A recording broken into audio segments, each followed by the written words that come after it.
her lungs as well. Similarly, we can see in a public place, people sitting in the bus, train, or any other place smoking, and then the person sitting to them, they are also exposed to the similar smoking. So smoking is considered as the most common risk factors for developing lung cancer. The other risk factors can be some environmental factors like pollution, some workplace related risk factors like someone exposed to asbestos for a long time. We call them asbestosis, which can also lead to lung cancer. Then there are some other chemical reagents in the pollution, like we see in the smoke coming out of the smokes of car or in the industries. So they can have potential harmful carcinogenic material, which can also cause lung cancer.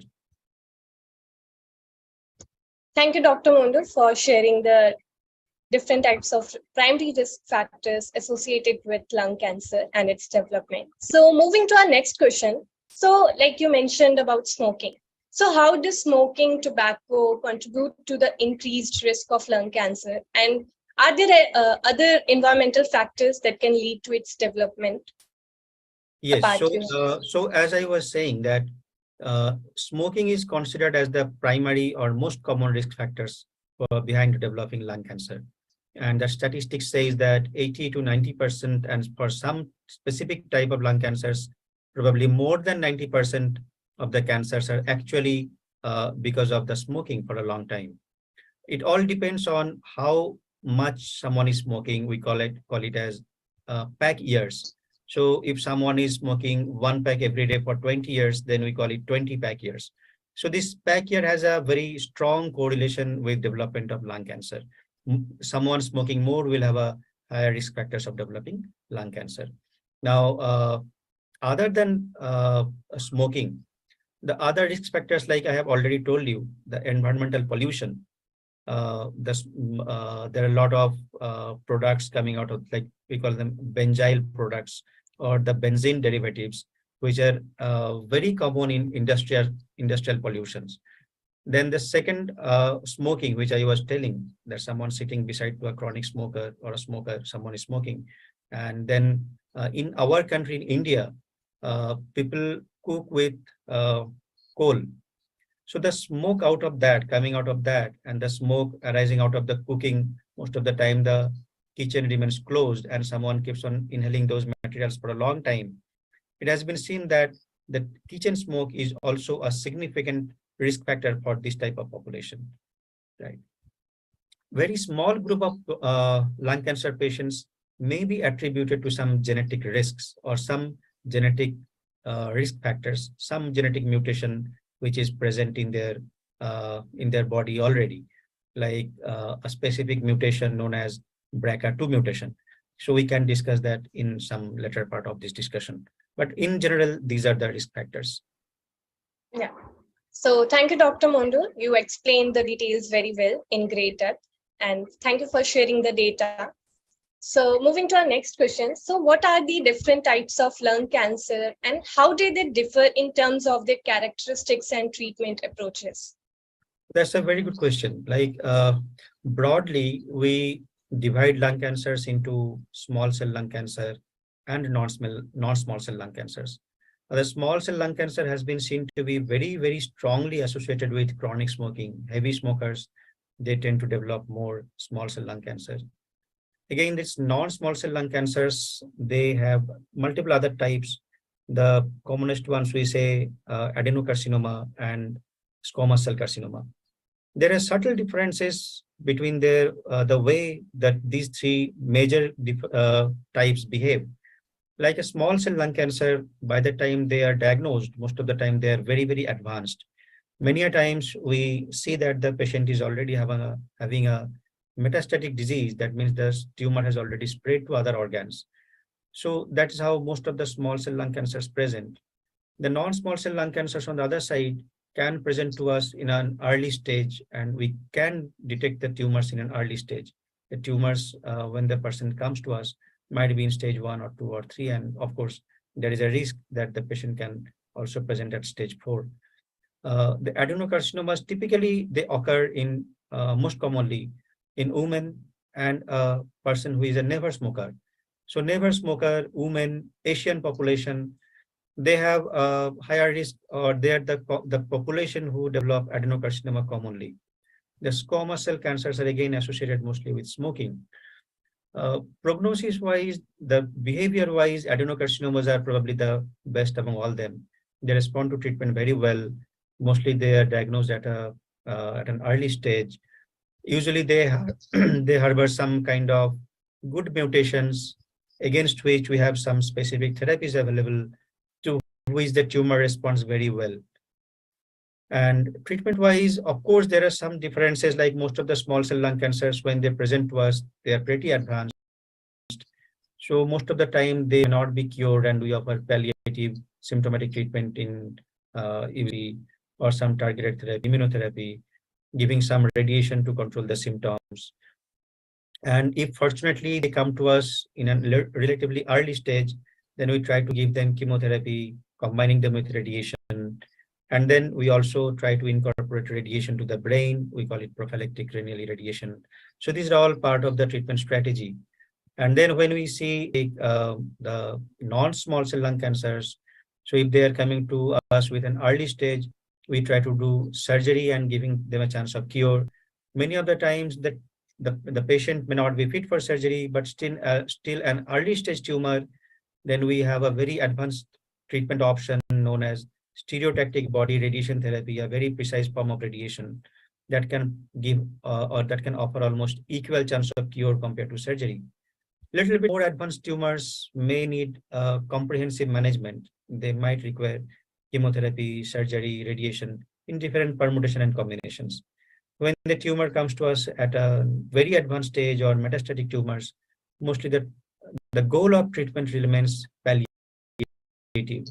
Nowadays, there is a new concept that probably in those stage 4 cancers, a small patient still might merit a approach. A very small amount or small burden of metastatic tumor, maybe the tumor has spread to other organs, but within 4 to 5 small areas, which can be either removed or can be treated with a very high dose of radiation. So this particular setting we call as oligometastatic lung cancer. So again, there is a chance that the person can be given or can be offered a curative treatment. So that's how that in small or in nutshell, the treatment strategies vary. Yeah. So, sir, I wanted to ask, so does this lung cancer can also spread into like other organs? Yes, that way, or per se, which I always say to everyone, every cancer has a risk to spread to other organs. It all depends on at what stage the person's tumor or cancer is being detected. A stage 1 cancer has a relatively very low risk. So so-called stage 1, like the way we diagnose them, they have a very small chance that the tumor can be spreading to other organs. And when we already see that the tumor has spread to other organs, we call them frankly stage 4. Like we can detect them with CT scan, PET CT scan, or MRI. That means the tumor has already spread. But yes, any cancer can spread to other organ. And lung cancer is one of the cancers which has very high risk, or is one of the cancer known to spread to other organs very quickly. So, audience, before moving to our next question, we are discussing about the lung cancer and its treatment with our expert Dr. Dodul Mondal. So you can ask your queries and questions in the comment box. So let's back to our topic. So as you mentioned, Dr. Mondal, the CT scans and the MRI. So I wanted to ask, can you explain the role of these imaging techniques like X-rays, CT scans, and MRIs in diagnosing lung cancer? Yes, so that's again a very important question, and we need to understand subtle things. Like there was a time when X-ray was one of the most advanced diagnostic modality. Now there's a story probably of 2 3 decades back. Now we have CT scan, we have PET CT scan, we have MRI, and we have HRCT or high resolution CT scan. So these imaging modalities are much more precise, and they give us a lot more information compared to an X-ray. Again, a tumor to be visible on an X-ray needs to be a little bit large in size, like a 2 millimeter or 3 millimeter size tumor may not be visible on a chest X-ray. But the same tumor or that small tumor can be detected using a high resolution CT scan or PET CT scan. So nowadays, the most common investigations which we are employing for diagnosing and staging purpose are either a CT scan or a PET CT scan, and depending on whether there is a risk of involvement of brain or spinal cord, sometimes, not sometimes, we actually recommend doing an MRI. So MRI has a better resolution to detect a tumor inside brain and inside spinal cord. So for staging purpose, PET CT scan, which is it's a nuclear medicine scan, where one of the radioactive material is tagged with some molecule, FDG, which goes easily inside our body and tumor cells. They can very easily pick up the abnormal areas in our body, and the tumors they light up. They're seen as a very bright yellow spots on the scan, and the nuclear medicine doctor can very easily identify where are the areas where the tumor might have spread. So a PET CT scan at one go can give a lot of information showing the tumor presence in the lungs, in the glands, in other organs. But it's not a so good modality for detecting tumors which might have spread to brain. And then where there is a high risk of involvement of brain, then we recommend that the person has to go for an MRI of brain to know whether the brain is actually involved or not. In a resource constant setting, like the PET CT scan might be a little bit costly investigation. Traditional bone scan using some radioactive material like technetium or sodium fluoride, these are some radioactive materials. They can detect bone metastasis or the tumor present inside the bones very well. So there are many countries who are resource constrained. They can use a CT scan coupled with whole body bone scan. If the resource permits, then probably doing a PET CT scan allows more information, and using MRI depending on the level of suspicion for involvement of brain. Yeah, thank you, Dr. Mondal.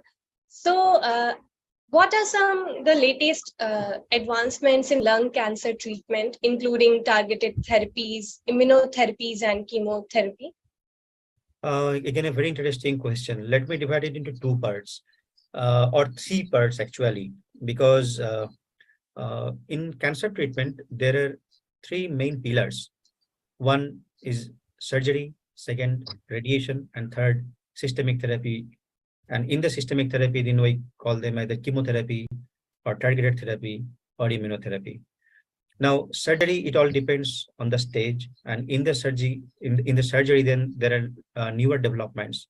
Like nowadays, we are using more and more robots. So robotic surgery, many people might have heard about this. So robots are being utilized more and more in surgical field. So the benefit of using robot is they cause less blood loss.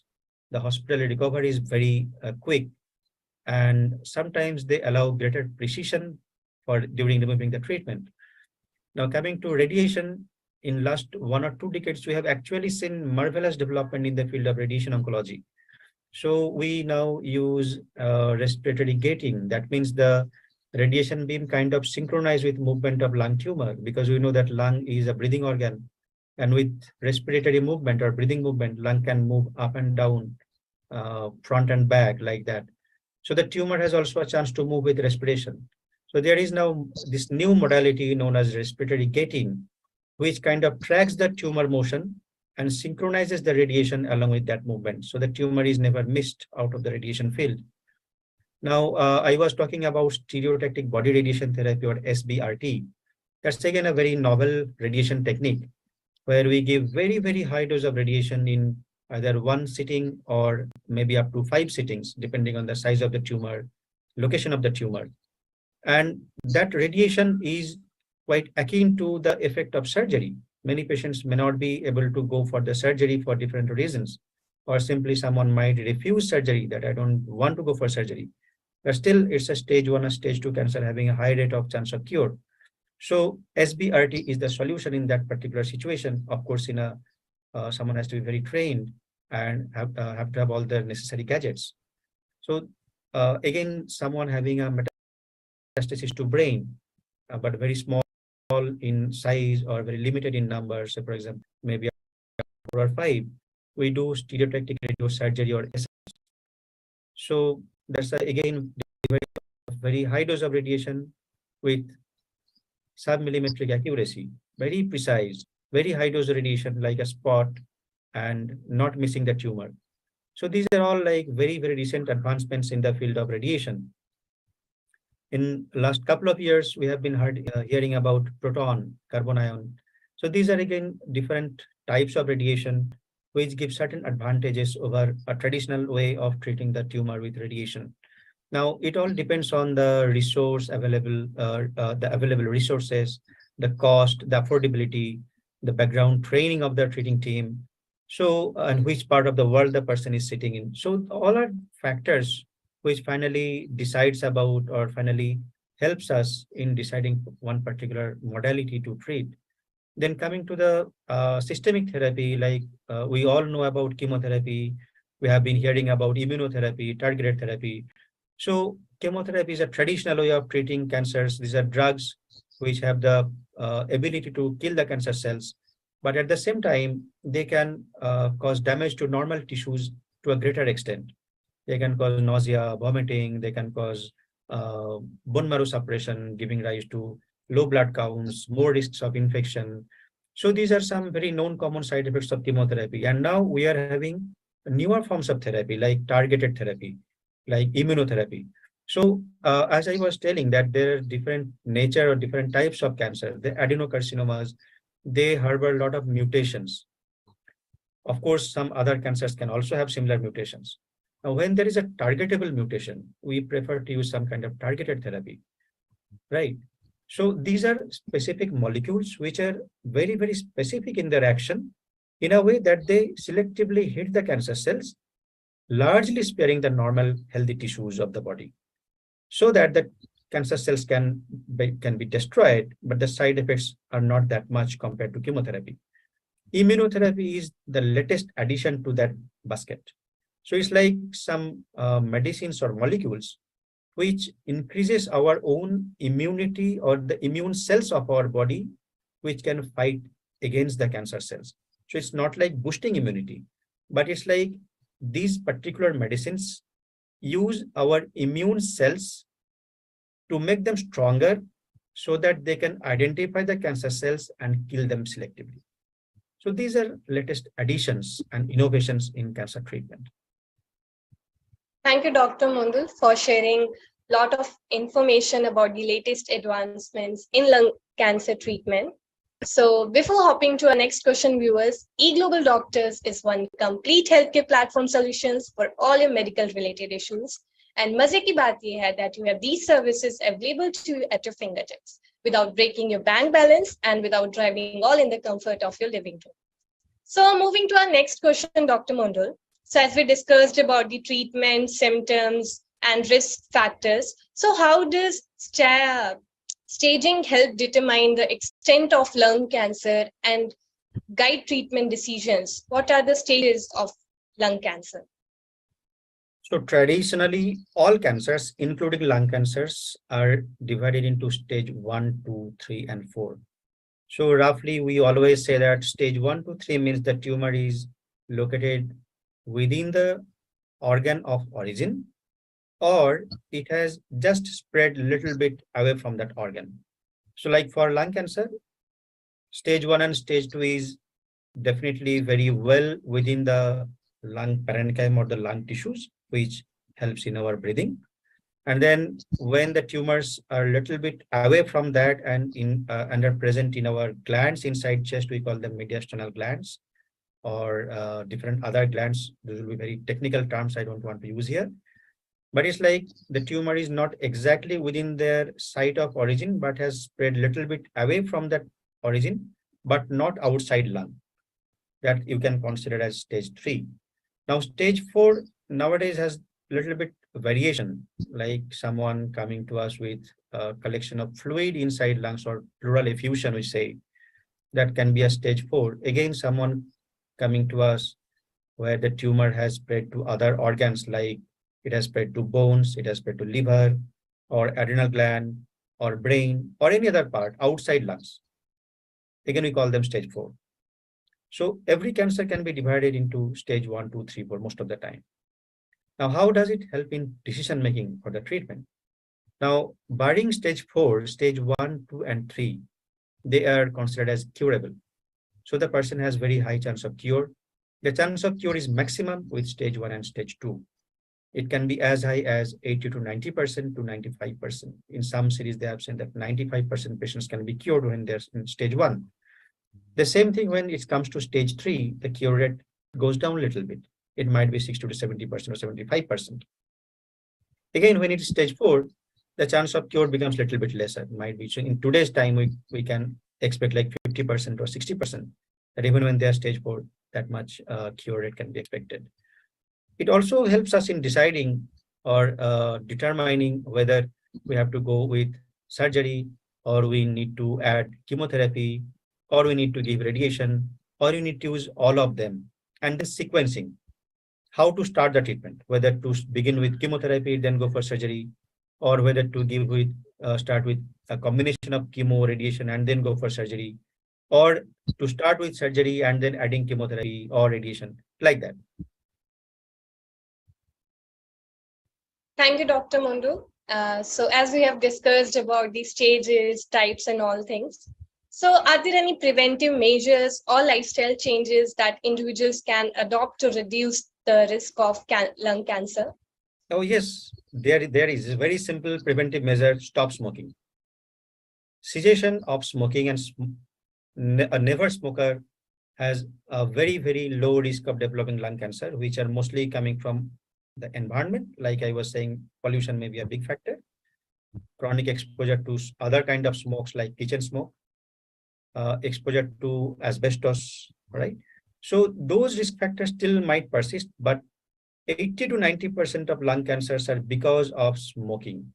That risk can be reduced simply by stopping smoking.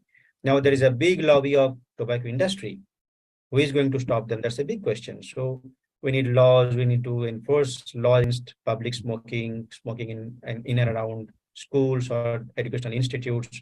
So there are specific laws which we need to reinforce them very stringently. Now, the other risk factors which may not be modifiable, like genetic risk factor, I was telling. So we'll come to that in maybe in some later question. So cessation of smoking and stopping smoking is the most and most simple most preventive factor. We do not call the other things, we exactly do not call it as a preventive measure, but screening might help in detecting the lung cancer at a very, very early stage and might give a chance of cure to a greater extent. We can do lung cancer screening by using a very low dose CT scan.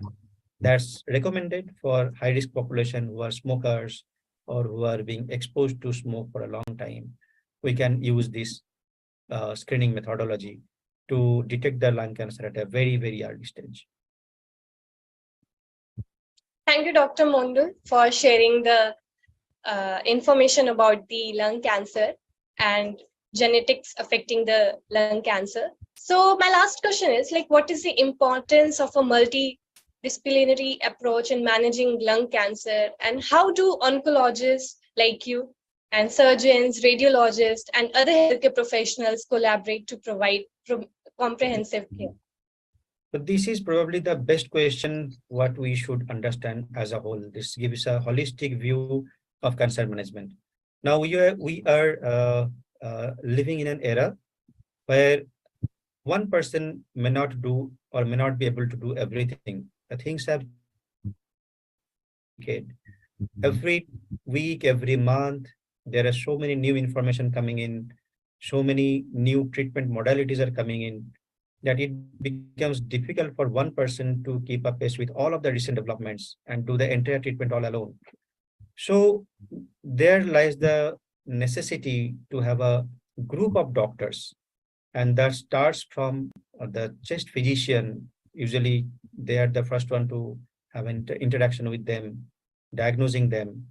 Then we, like the oncologists, we have surgical oncologists, radiation oncologists, the medical oncologists, then the rehabilitation or the palliative care oncologists. So everyone has their essential role to play at particular stage. We need to have a very good pathology services to diagnose. We need molecular services, the molecular oncologists to characterize the exact nature of the tumor, to identify the different mutations available in the tumor, and then we can decide which targeted molecule or which targeted therapy we can use. So nowadays, the concept of comprehensive cancer care should have everyone on board, including a radiologist, including a nuclear medicine specialist who will guide us about the stage of the tumor, a pulmonologist who will be helping us in getting the tissue from the lung, or interventional radiologist who also can assist us in getting the tissue for diagnosis. Then for therapy purposes, we need to have the surgical oncologist, the medical oncologist, the radiation oncologist, because the patient might need all of them or one of them or two of them.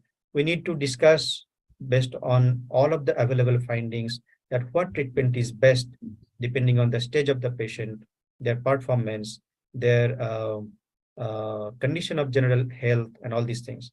And if the person is coming to us at a very late stage, who are probably not a fit candidate for a very intense treatment to provide cure, we can loop in our palliative care specialists or palliative oncologists who provide supportive care to them. So these are like a holistic approach nowadays. And a center having all of them together on board is probably the one who can give best of the result to the patients. Thank you, Dr. Mondal, for sharing lots of information about lung cancer and their treatments. So, Dr. Mondal, can you provide a summary on some practical take-home message for prevention of lung cancer to those audience who just has joined us?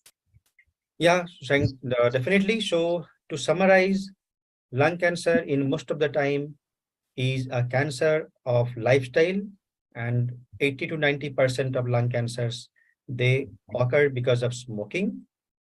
So cessation of smoking and stopping smoking is a single most and simple most preventive strategy which we must adopt. And then avoiding other environmental pollution, wearing a mask whenever we are going out, avoiding kitchen smoke, or having good ventilation and facilities in the kitchen so that the smoke can easily go out. So these are simple things which we can adapt in our day-to-day life, and that will definitely help us in preventing lung cancer. We should also think about screening for lung cancer in population who are high risk of developing lung cancer, so that we can detect the tumor at an early stage. And again, the result of treatment will be excellent in them. There will be a very small percentage of population who might be having some genetic factors playing a role. We can identify that particular genetic risk like a BRCA2 mutation by some simple tests, blood test or saliva test, and then probably we can decide about their future strategy. So simple things, avoiding smoking, avoiding pollution is the best way to prevent lung cancer. Thank you, Dr. Mondal. It's really nice to meet you virtually, and you have shared a lot of information and also the prevention tips for our users. So viewers, if you have any... pleasure meeting you here, and you always ask very nice questions, very important and suitable questions which actually can have good impact in the larger population. Thank you very much. Yeah. So viewers, if you have any signs or symptoms, there is no need to worry, because we are here to help you at the comfort of your home. And you can reach out to experts like Dr. Mondal on eGlobal Doctors if you need any help regarding your health problem or lung cancer. So thank you, sir, for providing lots of information about the topic. I think our audience has... Thank you so much to everyone for joining and listening. Yeah. So before wrapping up the session, viewers, if you are looking for an expert second medical opinion for cancer treatment, well, look no further, because eGlobal Doctors is providing access to top oncologists, as we have Dr. Mondal from across the world, So thank you, doctor. Thank you, audience. So it's a wrap.